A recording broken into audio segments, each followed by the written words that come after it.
प्रश्नकर्ता: मैंने किसी शास्त्र का अध्ययन नहीं किया है और मुझे खुद को अनुसंधान करने का तरीका बहुत कठिन लगता है।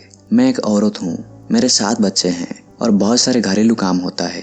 मुझे ध्यान करने के लिए बहुत ही कम समय मिलता है।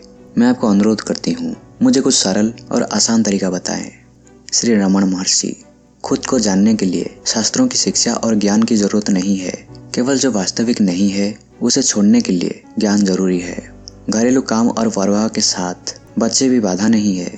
यदि आप ज्यादा कुछ नहीं कर सकती, कम से कम खुद को मन ही मन में मैं हूँ निरंतर कहते रहें। चाहे आप कोई भी काम कर रहे हैं, जहाँ भी बैठे हैं, खड़े हैं, चल रहे हैं, बस मन में मैं हूँ कहते रहिए। मैं भगवान का नाम है। ये सभी मंत्र से प्रथम और सर्वोत्तम है। ओम भी इसके बाद आता है। प्रश्न: कहते हैं जीव मन और प्रकाश का योग है। कौन है जो कि आत्मबोध का इच्छा करता है और कौन है जो कि आत्मबोध में बाधा उत्पन्न करता है? कहते हैं मन आत्मबोध में बाधा देती है और प्रकाश आत्मबोध में मदद करता है। महर्षि: जीव मन और आत्मा का प्रकाश का संयोग है। यद्यपि हम ये कहते हैं, वास्तविक अभ्यास और जीवन में आप प्रकाश और मन को अलग नहीं कर सकते। जैसे कि एक सफ़ेद कपड़ा और उसका सफ़ेद रंग, और एक लाल गर्म लोहा और उसकी अग्नि की गर्मी से निकलने वाला लाल प्रकाश। मन अपने आप में कुछ नहीं कर सकता। मन केवल प्रकाश की वजह से उभरता है और प्रकाश को छोड़कर ये अच्छा या बुरा ऐसे अपने आप कुछ नहीं कर सकता। लेकिन जबकि प्रकाश वहाँ पर हमेशा से है, मन को वो अच्छा बुरा गतिविधि करने के लिए सक्षम बनाता है। सुख और दुख उसी गतिविधियों का फल है, लेकिन ये सुख और दुख उस प्रकाश को अनुभव नहीं होता। जैसे गर्म लोहे को जब हथौड़े से मारा जाता है, उस गर्म लोहे से जुड़ी हुई अग्नि को नहीं मारा जाता है, बल्कि केवल लोहे को मारा जाता है।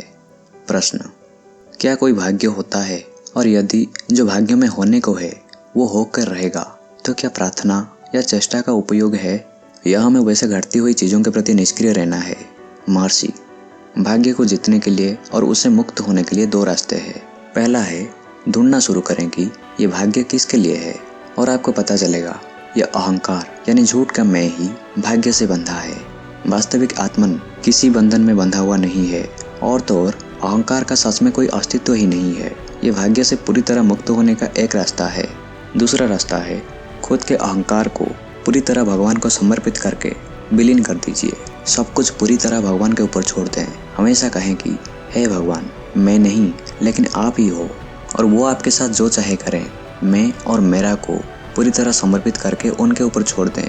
जब तक भक्त भगवान से कुछ न कुछ उम्मीद रखता है, तब तक पूर्ण समर्पण नहीं होता है। सच्चे समर्पण भगवान के प्रति केवल प्यार है और कुछ भी नहीं, मोक्ष पाने की उम्मीद भी नहीं।